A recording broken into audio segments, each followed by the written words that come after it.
오늘은 구원의 투구를 가지라 이런 제목으로 말씀을 나누려고 합니다. 투구는 영어로 헬멧입니다. 헬멧은 머리를 보호하기에 쓰는 도구입니다. 머리는 매우 중요합니다. 머리를 다치면 신체 기능들이 마비될 수도 있습니다. 그래서 자전거를 탈 때도 헬멧을 씁니다.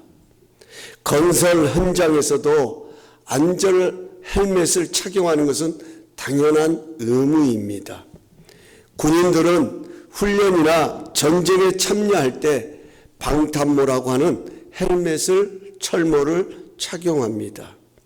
마귀는 성도의 머리를 공격합니다. 여기 성도의 머리라는 것은 마음과 생각을 의미합니다. 그래서 요한 3서 1장 2절은 이렇게 말씀하고 있습니다. 우리 함께 봉독합니다. 사랑하는 자여 내 영혼이 잘됨 같이 내가 범사에 잘되고 강건하기를 내가 간구하노라. 아멘. 우리가 마음과 생각을 구원의 투구로 감싸야 하는 이유는 영혼이 강건해야 범사가 잘되기 때문입니다. 그래서 잠언 4장 23절은 이렇게 우리에게 지혜를 들려주고 있습니다. 표준 세번역으로 함께 봉독하겠습니다. 시작. 그 무엇보다도 너는 내 마음을 지켜라. 그 마음이 바로 생명의 근원이기 때문이다. 아멘. 여러분, 왜 우리의 마음이 생명의 근원이라고 표현하고 있을까요? 왜 마음이 생명의 근원이다 이렇게 잠언은 우리에게 교훈하고 있을까요? 그것은 두말할 것도 없이 우리의 모든 것이 마음에 의해 결정되기 때문입니다. 오늘 우리의 마음이 육신을 움직입니다. 우리의 행동도 마음에서 비롯됩니다. 사람이 바뀌려면 환경이 바뀌는 것이 아니라 마음이 먼저 바뀌어야 합니다. 하나님을 사랑하되 마음을 다하고 뜻을 다하여 사랑하라고 성경은 권면하고 있습니다. 왜냐하면 영적 전쟁에서 가장 치열한 것이 바로 우리의 마음이기 때문입니다. 우리는 마음을 잘 다스려야 합니다. 우리는 생각할 때마다 그냥 아무렇게나 생각하지 말고 이 생각이 어디서부터 온 것인지를 점검해야 합니다. 나에게서 비롯된 나의 생각인지, 하나님으로부터 주어진 생각인지, 아니면 마귀가 주는 생각인지를 점검해야 합니다. 왜냐하면 마귀는 우리의 마음과 생각을 공격해서 은혜의 줄을 차단한다 하는 겁니다. 은혜의 통로를 차단해 버립니다. 하나님의 생명을 공급받지 못하도록 막아버립니다. 그래서요, 참 신기해요. 은혜 받겠다고 은혜의 자리에 나오는데 마음이 상하면요, 은혜가 안 되는 거예요. 말씀이 들리질 않는 거예요. 우리의 마음이 온통 복잡하고 여러 가지로 가득 차 있으면 아무리 하나님의 말씀이 선포돼도 그 말씀이 귀에 들어오지 않는 거예요. 이만큼 마음이 중요하다는 것입니다. 그래서 우리는 항상 이 마음, 이것을 잘 점검해야 돼요. 오늘 우리 속에 있는 생각들이 어디서부터 비롯된 것인지, 이것이 내게서 비롯된 나의 생각인지, 아니면 하나님이 주시는 생각인지, 아니면 마귀가 심어주는 생각인지, 이거를 분별해야 된다는 거예요.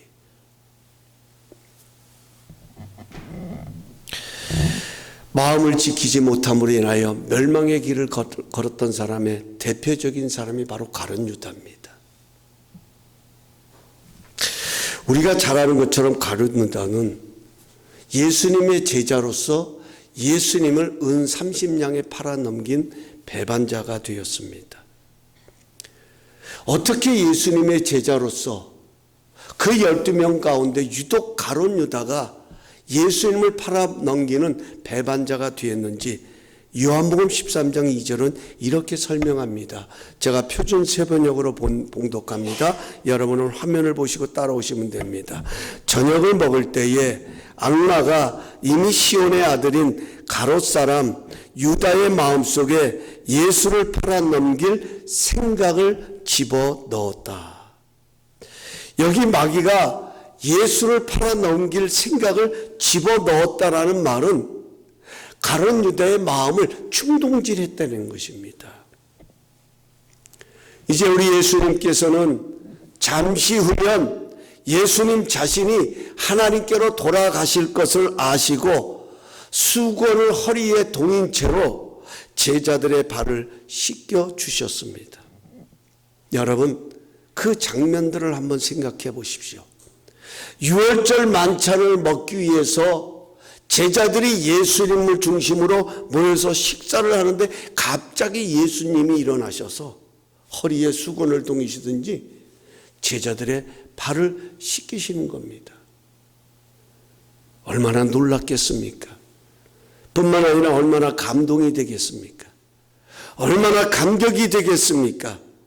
지금 주님의 사랑을 몸소 체험하는 그런 은혜의 현장이었습니다. 하지만 가룟 유다는 마귀가 넣어준 예수를 팔 생각으로 가득했기에 그런 상황 가운데서도 어떻게 예수를 제사장들과 유대인들에게 팔아넘길 것인지 그것을 생각했다는 거예요.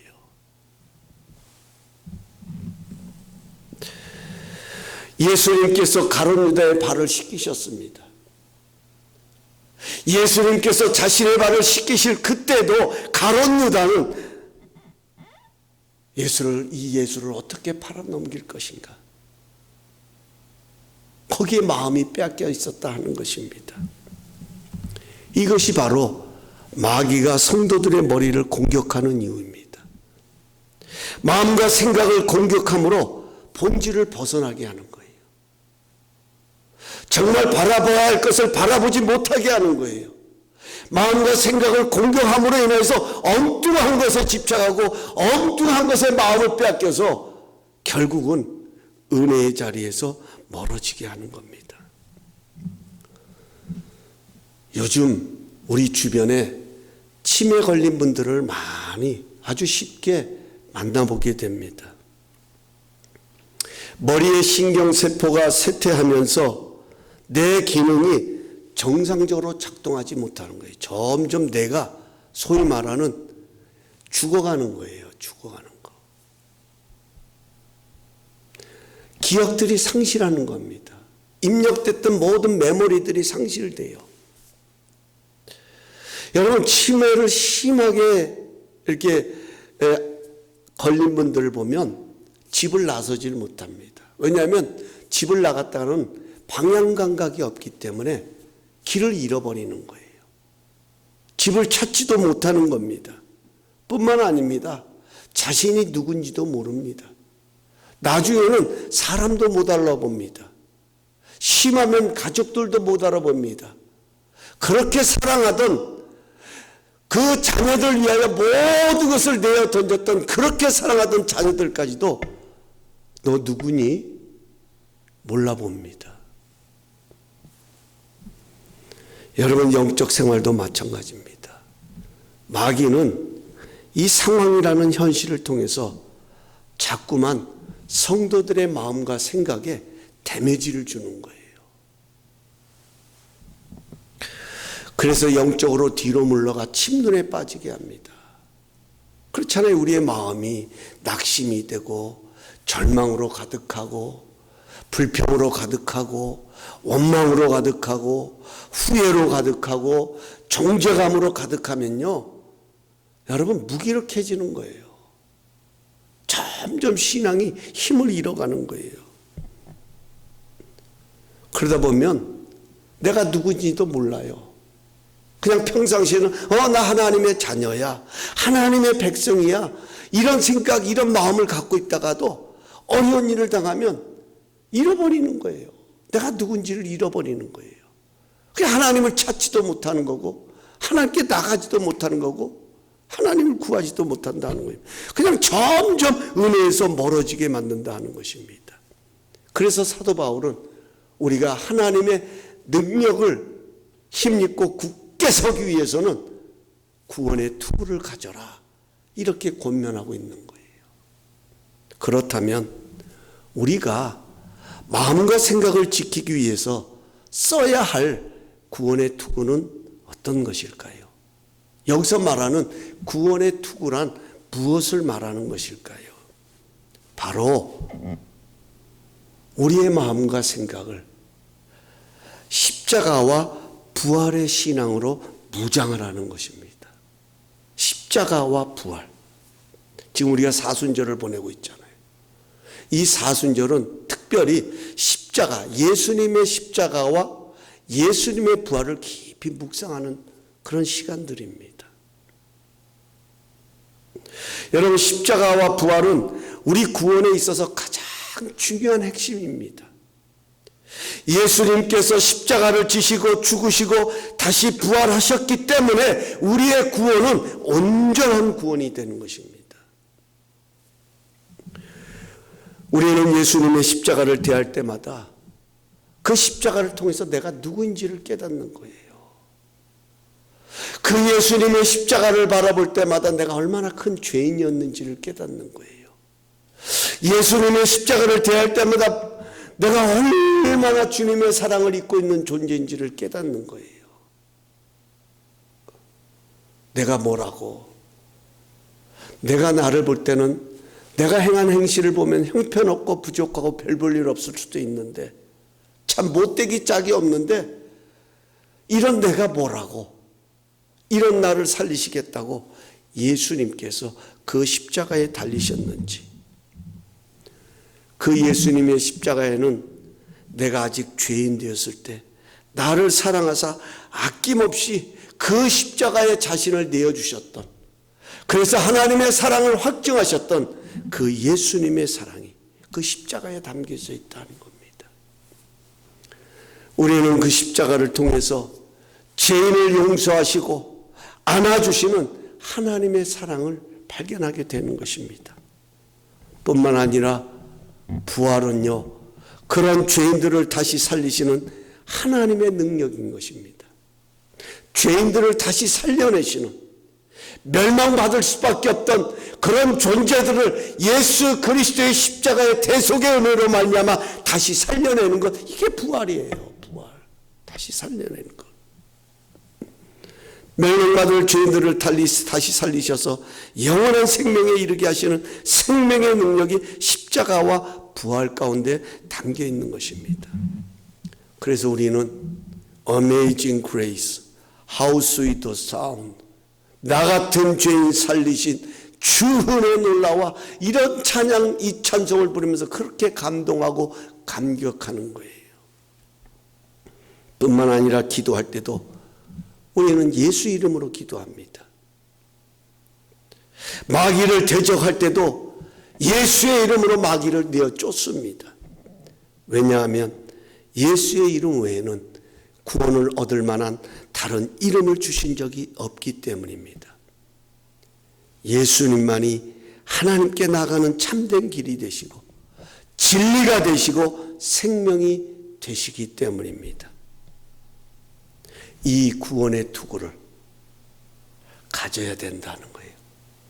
다시 말하면 이 구원의 투구를 가진다라는 말은 확신을 가져야 된다는 거예요. 이 구원에 대한 확신을 가져야 된다는 겁니다. 우리를 사랑하시는 하나님의 사랑의 확신으로 내 생각과 마음을 무장해야 된다는 거예요. 다시 말씀드립니다. 구원의 투구를 갖는다라는 말은, 구원의 투구를 쓴다는 말은 우리를 사랑하시는 하나님의 사랑의 확신으로 우리의 마음과 생각을 무장하는 거예요. 무장하는 거예요. 그렇잖아요. 헬멧을 쓰지 않습니까? 365일 밥 먹을 때 헬멧 쓰는 사람 없잖아요. 헬멧은 필요할 때 쓰지 않습니까? 내 머리를 보호해야 할 때 쓰지 않습니까? 동일합니다. 우리는 우리를 사랑하시는 그 하나님의 사랑의 확신으로 내 마음과 생각을 무장해야 된다는 겁니다. 이 사랑의 확신을 우리에게 심어주고 있는 것이 로마서 8장 31절에서 39절입니다. 좀 길지만 제가 천천히 봉독할 테니까 여러분은 화면을 보시고 한번 눈으로 따라오시기 바랍니다. 제가 봉독합니다. 그런즉 이 일에 대하여 우리가 무슨 말 하리요?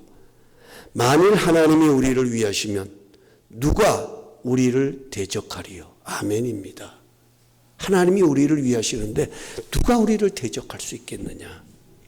자기 아들을 아끼지 아니하시고 우리 모든 사람을 위하여 내주시니가 어찌 그 아들과 함께 모든 것을 우리에게 주시지 않겠느냐? 누가 능히 하나님께서 택하신 자들을 고발하리요? 의롭다 하신 이는 하나님이시니 누가 정죄하리요? 죽으실 뿐만 아니라 다시 살아나신 이는 그리스도 예수시니 그는 하나님 우편에 계신 자여 우리를 위하여 간구하시는 자신이라. 누가 우리를 그리스도의 사랑에서 끊으리요? 누가 우리를 그리스도의 사랑에서 끊으리요? 그 다음에 잘 보셔야 돼요. 환난, 곤고, 박해, 기근, 적신, 위험, 칼. 이 모든 것들은 우리를 해하려는 것들이에요. 우리에게 불이익을 주는 것들이에요. 그러나 이런 것들도 그리스도의 사랑에서 끊을 수 없다 하는 겁니다. 기록된 바 우리가 종일 주를 위하여 죽임을 당하게 되며 도살당할 양같이 여김을 받았나이다 함과 같으니라.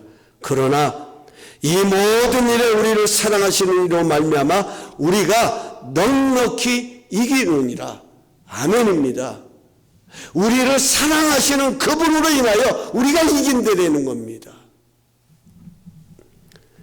38절에 또 이어서 말합니다. 내가 확신하노니 사망이나 생명이나 천사들이나 권세자들이나 현재이나 장래이나 능력이나 높음이나 기쁨이나 다른 어떤 피조물이라도 우리를 우리 주 그리스도 예수 안에 있는 하나님의 사랑에서 끊을 수 없느니라. 여러분, 이게 복음입니다. 이게 우리가 붙드는 복음이에요. 여기 중요한 것은 38절에 내가 확신하노니, 여기 확신이라는 단어를 주목해야 합니다.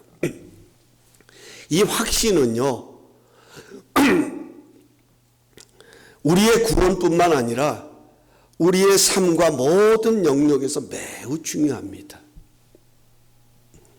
무슨 일을 하든지 확신을 가지고 하는 일과 그렇지 못한 일은 달라요. 아무리 능력이 있어도 확신이 부족하면 그 능력을 제대로 발휘할 수가 없습니다. 왜냐하면 능력을 끌고 가는 힘이 확신이기 때문에 그렇다는 겁니다. 신앙도 확신을 가진 신앙과 확신이 없는 신앙은 다릅니다.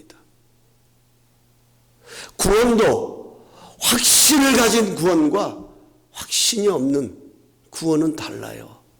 그냥 요동칠 수밖에 없어요. 흔들릴 수밖에 없어요. 구원의 확신이 선명하고 분명할 때 구원의 능력이 우리의 신앙을 끌고 간다 하는 겁니다.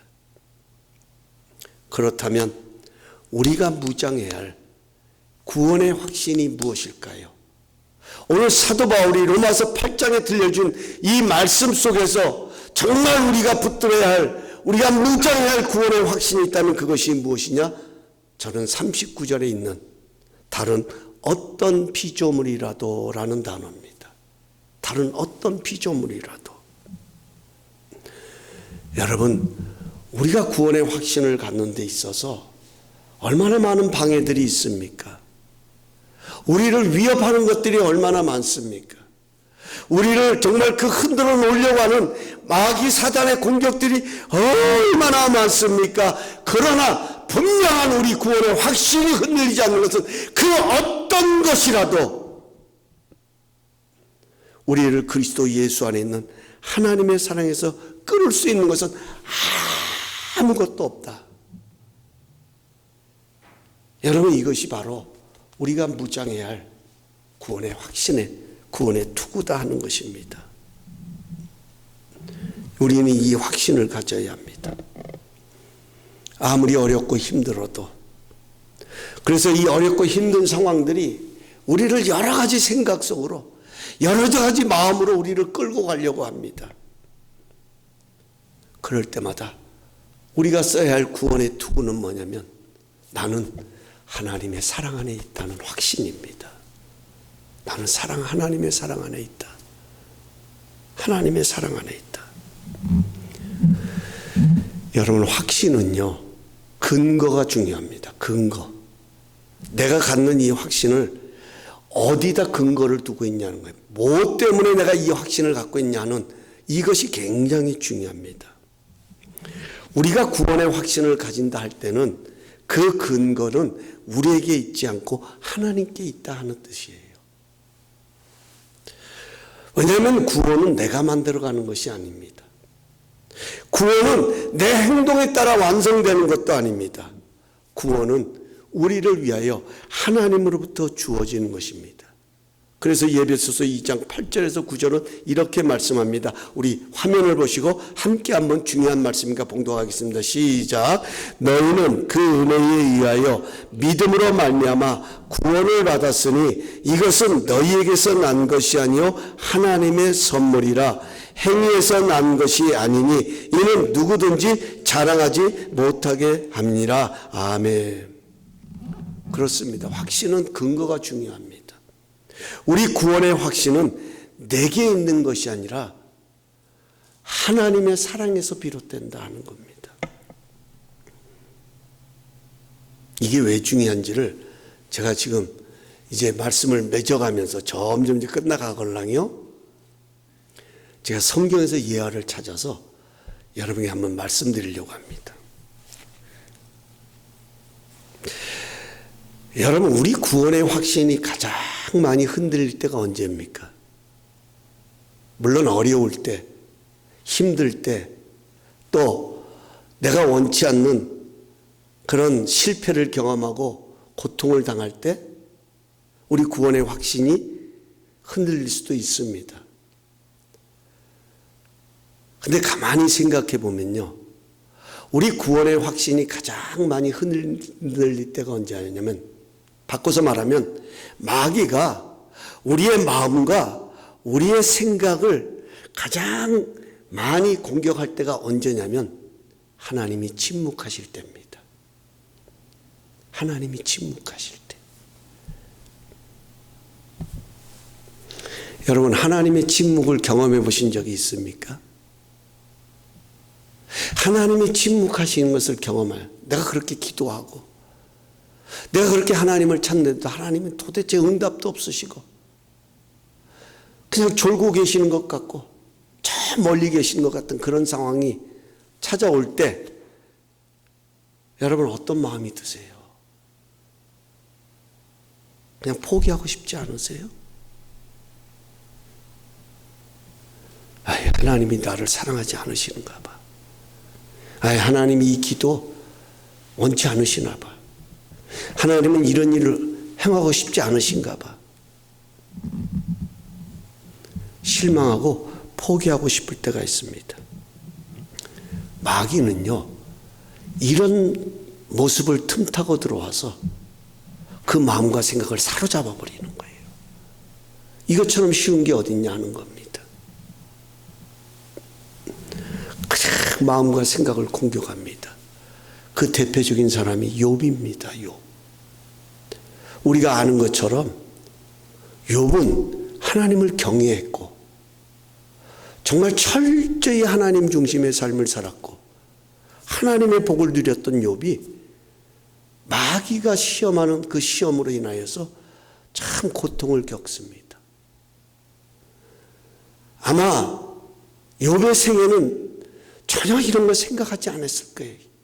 자신의 삶에 이런 고통이 찾아올 것이라고, 자신의 인생의 이야기 속에 이런 이야기들이 펼쳐질 것이라고는 전혀 예상하지 않았을 거예요.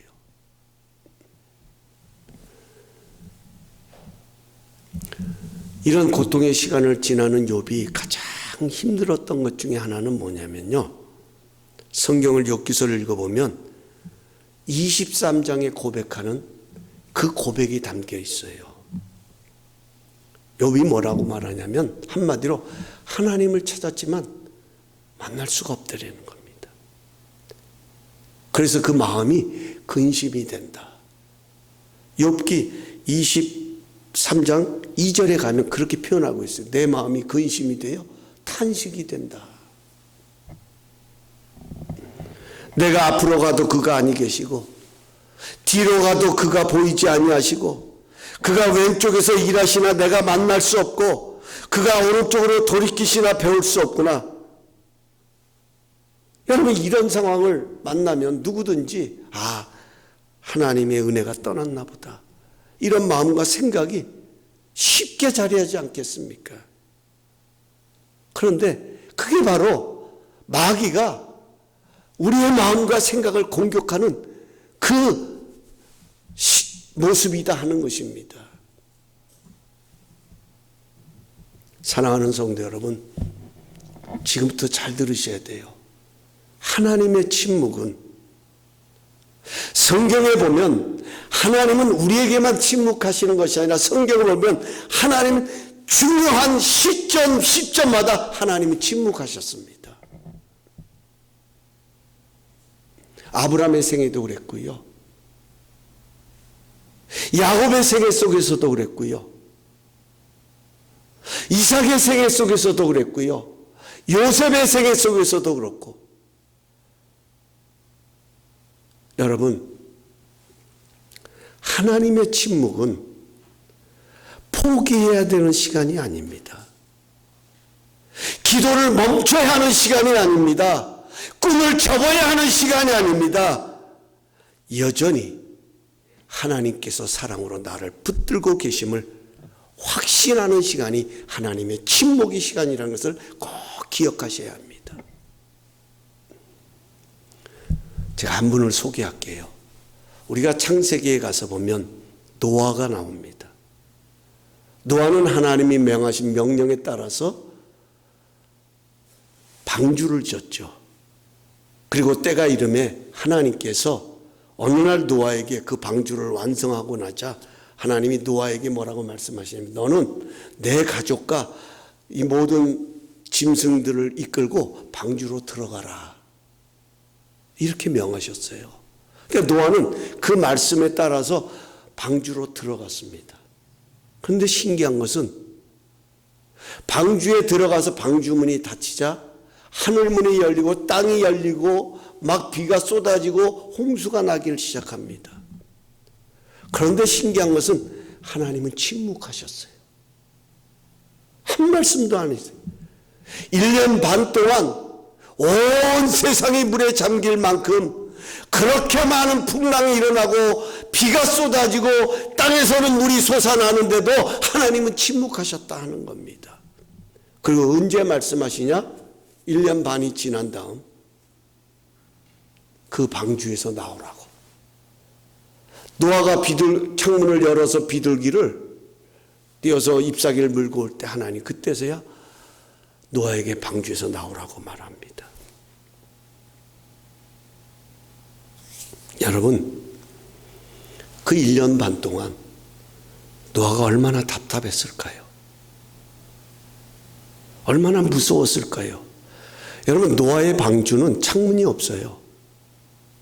오로지 위로 하늘 향한 문밖에 없어요. 창문이 없어요. 여러분, 그림 보시면 창문이 없다는 겁니다. 노아가 비를 본 적이 있습니까? 노아가 홍수를 경험해 봤습니까? 지금 배가 그냥 그 구원의 방주가 그 홍수에 휩쓸리면서 이리 휩쓸리고 저리 휩쓸리고 막 이리 가고 저리 가고 있을 텐데, 그래서 막 그냥 사람 배 안에 타고 있던 사람들이 뒤집어질 것 같은 그런 모습들이 있을 텐데 전혀 처음 경험하는 거예요. 얼마나 답답했겠어요. 얼마나 무서웠겠어요. 여러분, 비행기 타보셨으니까 잘 아시죠? 비행기 타고 가면 뭐가 보입니까? 아무것도 안 보입니다. 창문 열면 구름밖에 없어요. 내가 어디 있는지도 몰라요. 지금 이 비행기가 어디로 가고 있는지도 모른다니까요. 조종사 마음이에요. 어느 날 갑자기 기술을 돌려가지고 북한 땅으로 가면 북한을 가는 거예요. 그런데 요즘 비행기는 어떻습니까? 모니터링을 해줍니다. 이 비행기가 지금 고도 얼마의 고도를 날고 있고, 지금 어디쯤 왔고, 앞으로 얼마 있으면 도착을 하고, 지금 바깥의 기온은 얼마나 되고, 바람은 얼마나 불고, 지금 일기는 어떻고, 모든 것을 다 모니터링 해주는 거예요. 그러니까 그냥 편안하게 도착할 시간만 기다리면 돼요. 하나님께서 노아에게 매일같이 나타나가지고 찾아오셔가지고, 노아야, 오늘은 땅에 비가 이만큼 쌓였단다. 이제 앞으로 얼마나 더 있으면 비가 이렇게 될 것이고, 앞으로 너희 지금 타고 있는 방주가 지금 이곳에 와 있단다. 뭐 이런 이야기를 해주시면 얼마나 노아가 편안하게 그저 염려도 하지 않고 걱정도 하지 않고 갔겠어요. 그런데 여러분, 하나님은 침묵하셨다 하는 겁니다.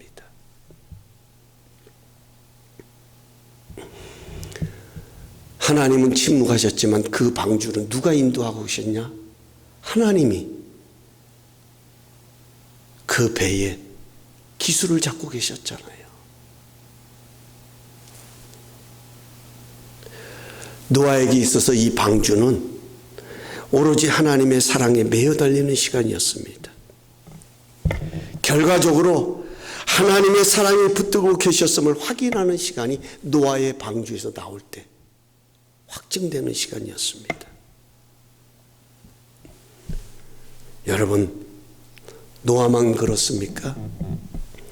이스라엘 백성이 애굽에서 430년간 종살이할 때 하나님은 침묵하셨습니다. 우리는 1년만 하나님이 침묵해도 답답해서 견딜 수가 없어요. 그런데 430년 동안 침묵하셨다. 우리 살아봐야 요즘 나이로 길어야 100세입니다. 430년이면 이미 하나님을 잊어버릴 수도 있는 거예요. 이스라엘 백성들이 출애굽하여서 홍해를 만나자 모세를 원망하고 하나님을 원망했던 것, 여러분, 우리는 그걸 어떻게 해석하는지 몰라요. 저는 이해가 됩니다. 430년 동안 하나님을 만난 적도 없고 경험해 본 적도 없고 하나님은 침묵하셨는데, 다시 말하면 하나님을 잊은 지 오래되었는데, 그나마 어느 날 어느 순간에 모세가 나타나가지고 하나님께서 이 백성을 건지신다. 그래서 하나님이 10가지 재앙을 내리시잖아요. 모세는 나 못 갑니다. 내가 어떻게 저 백성들을 인도할 수 있단 말입니까? 내가 간들 저들이 네가 하나님이 너를 보냈다는 증거가 뭐냐고 물으면 내가 뭐라고 그래야 됩니까? 이게 다 의미가 있는 거예요.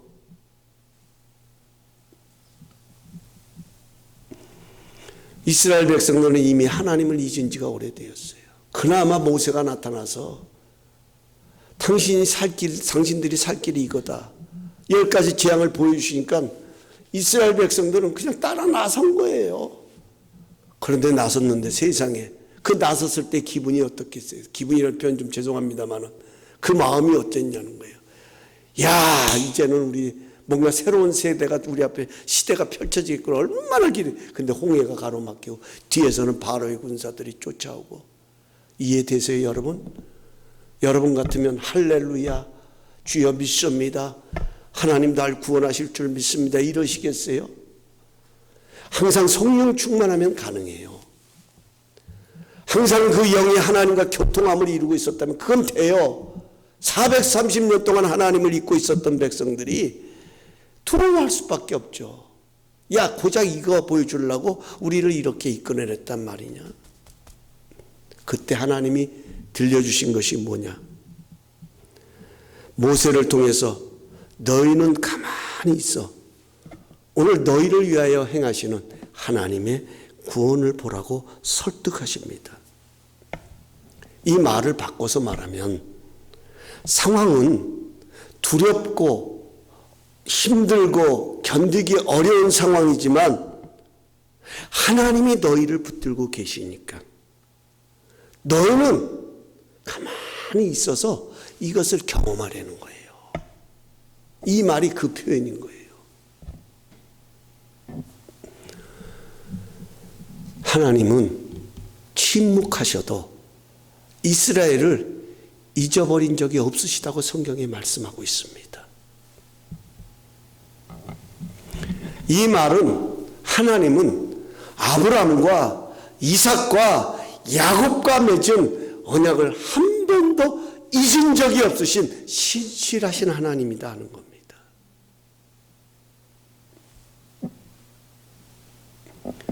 430년 동안 그 백성들을 한 번도 하나님은 침묵하셨지만 한 번도 잊으신 적이 없었다는 거예요. 그래서 모세를 보낼 때 그러잖아요. 이 백성이 고통의 소리가 내게 들렸다. 이제 가라. 너 저 백성에게 가서 저 백성을 구원해라고 사명을 주지 않습니까? 하나님은 그 언약 때문에 침묵 가운데서도 그들이 아주 엎드려지지 않도록 사랑의 손으로 붙들고 계셨습니다. 이 사랑에 확신이 있기에 소망이 있는 거예요. 우리가 구원을 얻을 만한 자격이 있어서 소망이 아닙니다. 아니요. 오히려 우리는 구원을 얻을 만한 능력이 없는 실패투성입니다. 하지만 하나님은 실패하지 않습니다. 끝까지 사랑하십니다. 여기에 소망이 있는 것입니다. 여기에 우리의 구원의 근거가 있는 것입니다. 요한복음 21장에 보면 예수님께서 디베라 바다로 베드로와 제자들을 찾아오십니다. 예수를 모른다고 부인하고 저주까지 했던 베드로에게 예수님이 물으셨습니다. 네가 이것들보다 나를 더 사랑하느냐? 여러분, 질문이 중요한 것은 우리의 시선을 바꾸는 거예요. 지금 베드로는 자신의 실패감에 젖어가지고 자신의 죄책감에 젖어가지고 자신이 생각하는 자신의 모습은 누구보다도 나는 예수를 제일 사랑하는, 선생님을 가장 사랑하는 그런 존재로 생각했는데 내가 예수를 부인하고 선생님을 배반했다는 이 죄책감에 빠져있는 베드로. 이런 베드로의 시선을 어디로 돌리고 있느냐? 예수님을 향해서 돌리고 있다는 거예요. 내가 이 사람들보다 나를 더 사랑하느냐? 사랑으로 시선을 돌립니다.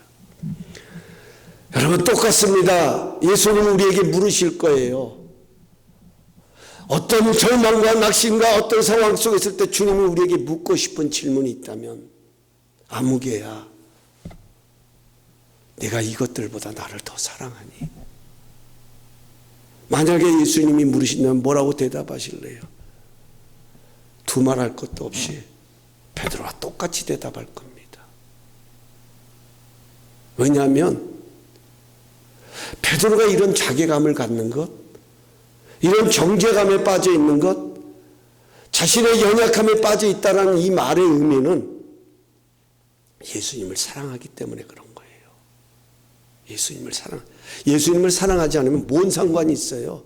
내가 그분을 배반하든 내가 그분을 욕하든 그게 뭔 상관이 있냐고요. 내가 예수님을 사랑하기 때문에 내가 그분을 욕하고 내가 그분을 배반한 것이 마음 아픈 거예요. 견딜 수가 없는 거예요. 우리의 신앙도 똑같습니다. 내 마음이, 내 영혼이 하나님을 떠나버리고 신앙과 상관이 없고 그저 그냥 난 세상이 좋아라 캐세라 한다면 여러분, 이것이 뭐가 괴로울 게 뭐가 있으며 고통스러울 게 뭐가 있으며 양심의 믿음의 가책을 받을 게 뭐가 있냐는 거예요.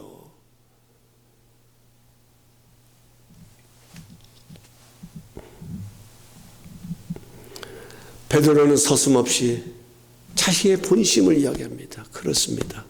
비록 내 모습은 이래도 나 주님 사랑해요. 주님 아시잖아요. 나 주님 사랑해요. 그러자 예수님은 다른 말씀하죠. 그래, 사랑하는 놈이 그랬냐? 이런 말씀도 하지 않으시고 딱 한 말씀. 내 양을 먹여라. 내 양을 먹여라. 여러분, 여기 내 양이 뭡니까? 내 양. 예수님의 양이래요. 예수님의 양.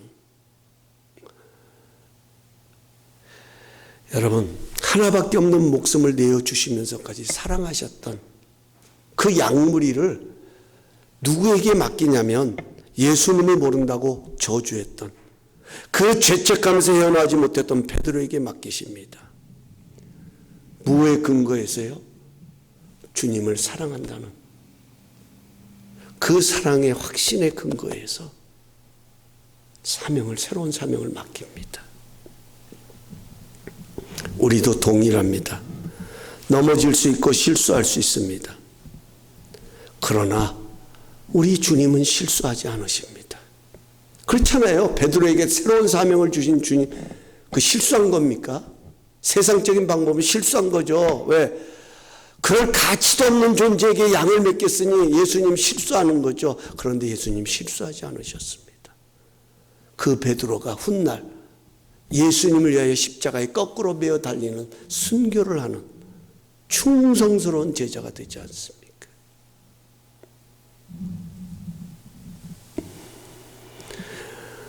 우리는 실수합니다. 그러나 우리 주님은 실수하지 않으십니다. 끝까지 사랑하십니다. 그 사랑이 우리를 향하고 있기에 우리는 다시 일어설 수 있습니다. 넘어졌지만 아주 엎드려지지 않도록 붙들고 계신다는 것입니다.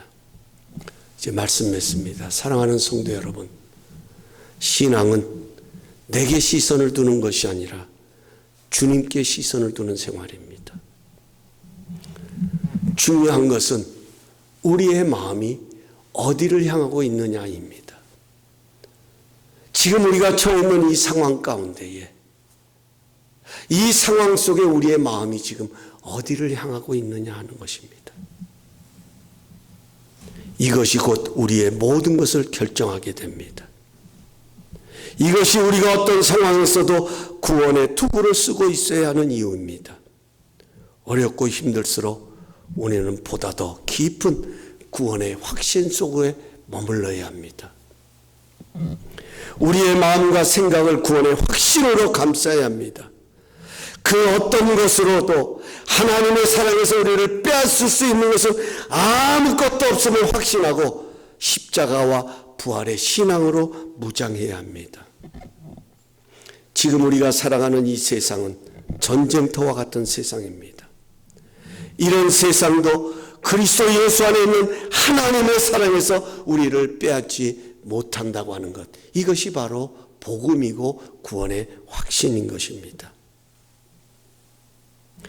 왜냐하면 우리 확신의 근거는 내게 있는 것이 아니라 하나님의 사랑하심에 있기 때문입니다. 하나님의 사랑하심이 아주 엎드려지지 않도록 여전히 붙들고 계시기 때문입니다. 우리 모두 구원의 투구를 쓰고 더욱 은혜에 굳게 섬으로 구원의 감격과 기쁨을 누리며 살아가는 승리자들이 될 수 있기를 예수님의 이름으로 축원합니다. 우리 다 함께 그 자리에 일어나셔서 아무것도 두려워 말라, 우리 찬양 드리고 주신 말씀 붙들고 기도하는 시간 갖게요. 축도로서 예배를 마치겠습니다.